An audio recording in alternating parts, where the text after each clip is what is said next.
আমরা সালামের দোসরকে নোয়াখালী 5 আসনের জনগণ বয়কট করেছে।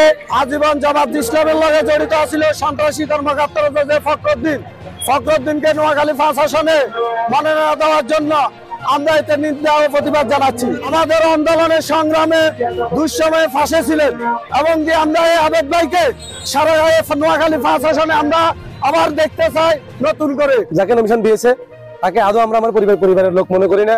আমরা মনে করি 17 বছর যারা আমাদের সাথে ছিল, দুঃখে সুখে ছিল, আগামীতে যার হাতে দানের সৃষ্টি নিরাপদ, আমরা তাকেই নমিশনের জন্য প্রত্যাশা করি। মনোনয়ন নিয়ে বিএনপির দুপক্ষের সংঘর্ষে 20 জন আহত হয়েছেন। এই ঘটনায় ককটেল ও দেশীয় অস্ত্রসহ 15 জনকে আটক করেছে পুলিশ। দেশের বিভিন্ন স্থানে মনোনীত প্রার্থী পরিবর্তনের দাবিতে বিক্ষোভ কর্মসূচি করছেন বিএনপি নেতাকর্মীরা। কুমিল্লা 10 আসনে বিএনপির প্রার্থী আব্দুল গফুর ভূঁইয়ার দলীয় মনোনয়ন বাতিলের দাবিতে মশাল মিছিল ও বিক্ষোভ করেছে নেতাকর্মীরা। বুধবার সন্ধ্যায় নাঙ্গলকোটের পৌর এলাকায় এই কর্মসূচি অনুষ্ঠিত হয়। এ সময় সাধারণ মানুষের পাশে থাকা মোবাশ্বের আলমকে প্রার্থী ঘোষণার দাবি জানান আন্দোলনকারীরা।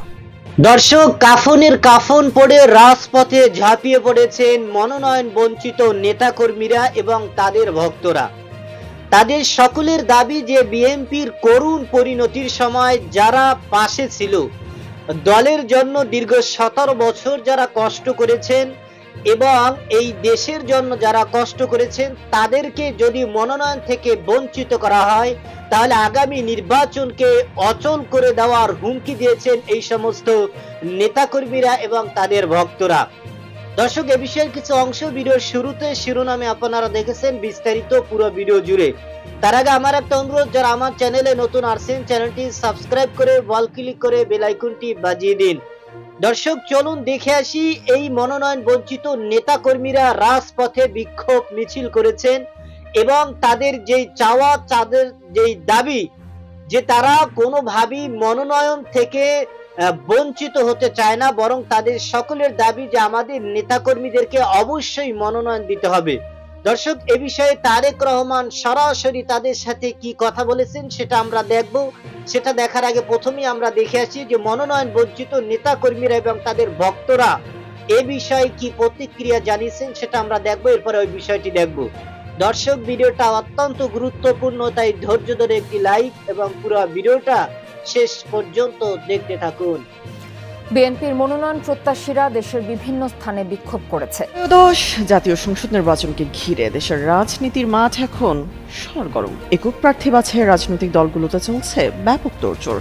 এছাড়া নির্বাচনী আবহে বহুমুখী ষড়যন্ত্রের আশঙ্কায় ভুগছেন নেতাকর্মীরা। এমন টালমাটাল পরিস্থিতিতেই দলের নেতাকর্মীদের উদ্দেশ্যে সতর্কতামূলক বার্তা দিয়েছেন বিএনপির ভারপ্রাপ্ত চেয়ারম্যান তারেক রহমান। নির্বাচনকে সামনে রেখে যে ষড়যন্ত্র চলছে, এই পরিস্থিতিতে দলের ভুল ত্রুটি এড়াতে কঠোর নির্দেশনা দিয়েছেন তিনি। পাশাপাশি যারা মনোনয়ন বঞ্চিত হবেন তাদের ভবিষ্যতে উপযুক্ত মূল্যায়ন করা হবে বলে দৃঢ় আশ্বাস দিয়েছেন Tarique Rahman.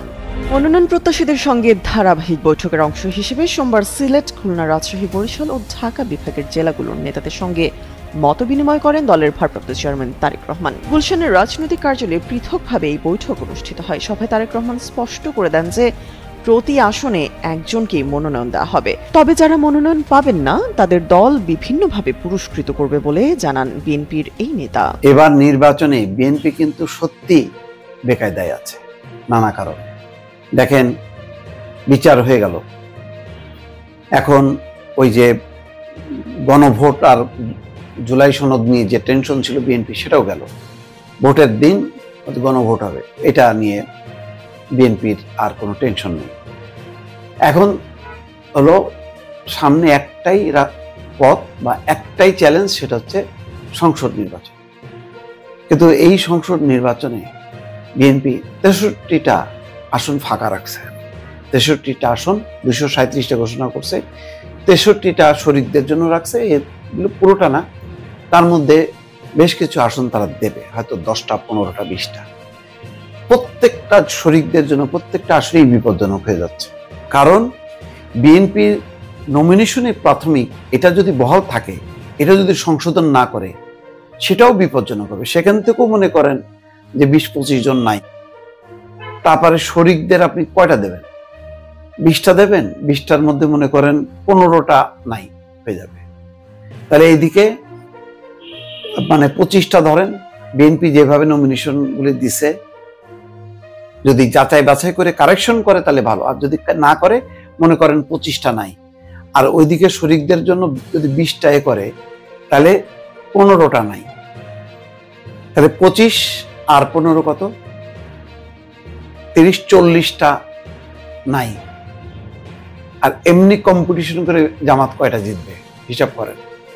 The business standard পত্রিকার রিপোর্টের শিরোনাম, বিএনপি নিয়ে একটা রিপোর্ট, 50টি বেশি আসনে মনোনয়ন পুনর্বিবেচনার দাবি, অসন্তোষ বাড়ছে বিএনপি। এটা হচ্ছে শিরোনাম। শিরোনামের ভিতরে খবরটা হলে এরকম, দলীয় সূত্রে জানা গেছে গত নভেম্বরের 3 তারিখে ঘোষিত তালিকায় নব্য হাইব্রিড বিগত দিনের সুবিধাভোগী এবং আন্দোলন সংগ্রামে নিষ্ক্রিয় ছিলেন এমন ব্যক্তিরা বেশি স্থান পাচ্ছে, হচ্ছে অভিযোগ। এই অভিযোগে এই পত্রিকার দাবি যে প্রায় 50টার মতন আসনে প্রার্থী বদলে দেওয়ার জন্য সংশ্লিষ্ট এলাকায় বিএনপির কর্মীরা আর এক পোর্শনের কর্মীরা মিছিল করেছে, আপত্তি জানাচ্ছে। এই জিনিসটা কিসের ইঙ্গিত আসে? কেন এরকম হচ্ছে? না, প্রত্যেক দলেরই একটা দুটা আপত্তি থাকে।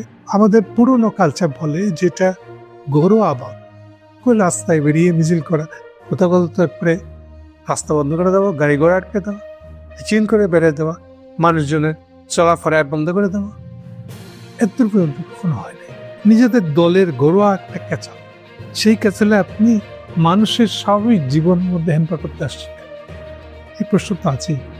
তবুও এখন জিনিসটা এরকম হয়ে গেছে ইনিশার আমলে যে যা কিছু চায়, চাওয়াটা প্রকাশ করতে গেলে তাকে রাস্তা পড়বে, এটা খুব সহজ কাজ। ফলে আপনি যদি একটা হিসেব নেন যে আশুলিয়ার রাস্তা কতদিন বন্ধ ছিল, এই 15 মাসের, বোধহয় 14-15 মাস হতে চলবে সরকারের, দেখা যাবে যে হয়তো বোধহয় 50% ডেইজি আশুলিয়ার রাস্তা বন্ধ ছিল, কোনো না কোনো শ্রমিক সংকট রাস্তায় বেরিয়ে পড়ছে। ইদানিং তো এই যে ইয়েকে নিয়ে আপনার ভোট, শিক্ষা, কোন শিক্ষক, প্রাইমারি স্কুলের টিচার, এমপিওভুক্ত না যারা, একটা গ্রুপ আসতেছে, টাকা ভোট করে বসে থাকতেছে, ফাইনালি টিয়ার গ্যাসকে সাউন্ড গ্রেনেড না খেয়ে কেউ বাড়ি ফিরতেছে। সবার একটা ধারণা হয়েছে চাইলেই পাস। এছাড়া আমি মনে করি এগুলোর পিছনে রাজনৈতিক ইন্ধন আছে, যাকে মনে করে যে হিন্দু সরকার ডিস্টার্ব রাখে। যেমন এর আগে 7 কলেজের ইউনিভার্সিটির দাবিতে যে আন্দোলন, যার নেতা ছিল আসলে মহাখালীর কলেজটা, সেটা ছিল একটা নেতা। পরে কি হলো, একবার মাধ্যমকে বোঝা যাচ্ছিল যে পিছনে বিএনপি আছে, সেই সময় বিএনপি খুব চাপ সৃষ্টি করতে চাচ্ছিল সরকারের উপর। কিন্তু পরবর্তী দেখা গেল তখন শিক্ষামন্ত্রী ছিল আগেকার, মানে এখনকার যে পরিকল্পনা মন্ত্রী, সে একই সঙ্গে শিক্ষামন্ত্রী ছিল তখন, সেই সময় কাহিনীটা। সেটা থেকে উনি যখন ঝেড়ে কাইসে বলে দিলেন যে না, এরকম কোনো কিছু হবে না, কোনো দাবি ছিল তো মেডিকেল কলেজকে আলাদা করে একটা ইউনিভার্সিটি বানাইতে। সভাপতি যখন একটু ঝেড়ে কাইসে ফালাই দিলেন, তখন আর বিএনপি যত এটাকে পেছন থেকে সাপোর্ট দেখে না কেন, এইটা আন্দোলনটা চুস করে বসে গেল। এমনকি তার রেল অবরোধ করছিল বেশ কয়েকদিন। মনোনয়ন নিয়ে বড়ই বিপদে আছেন বাংলাদেশ বিএনপি দল, কারণ তারা যাদেরকে মনোনয়ন দিয়েছে এবং যাদেরকে মনোনয়ন থেকে বঞ্চিত করেছে, উভয় পক্ষে ভয়াবহ সংঘর্ষে কিন্তু আহত হয়েছেন প্রায় শতাধিক মানুষ। এবং এই যে মনোনয়ন দেওয়া হয়েছে, এই মনোনয়নে যাদেরকে মনোনয়ন দেওয়া হয়েছে তাদের বিরুদ্ধে কিন্তু অনেক অভিযোগ রয়েছে এবং তাদের বিরুদ্ধে কিন্তু অনেক ধরনের অপবাদও রয়েছে। সুতরাং যাদেরকে মনোনয়ন থেকে বঞ্চিত করা হয়েছে তারা এক সময় এই দলের করুণ পরিণতির সময় তারা দলের পাশে ছিল, শুধু দলের না, তারা মানুষের পাশে ছিল, দেশের পাশে ছিল।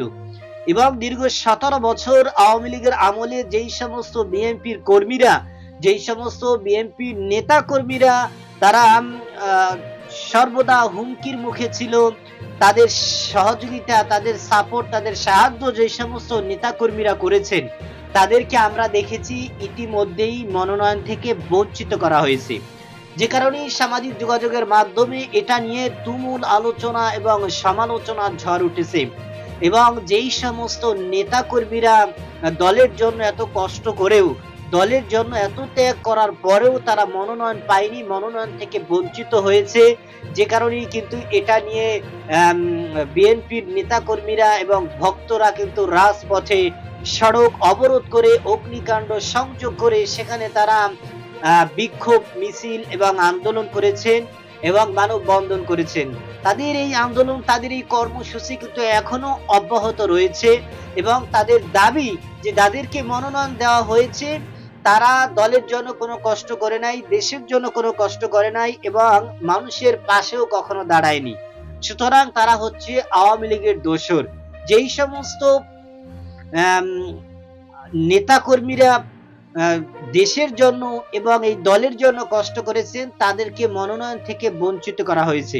সুতরাং আমাদের সকলের দাবি, যাদেরকে মনোনয়ন থেকে বঞ্চিত করা হয়েছে তাদেরকে অতি দ্রুত মনোনয়ন দিয়ে এরপরে সমস্ত ভক্তদের মাঝে যেন একটা শান্তির আভাস ঢেলে দেওয়া হয় এবং সুন্দরভাবে সুষ্ঠুভাবে যাতে আগামী নির্বাচন জয় হওয়া যায়, এটাই বাংলাদেশের বিএনপির সকল জনগণের দাবি।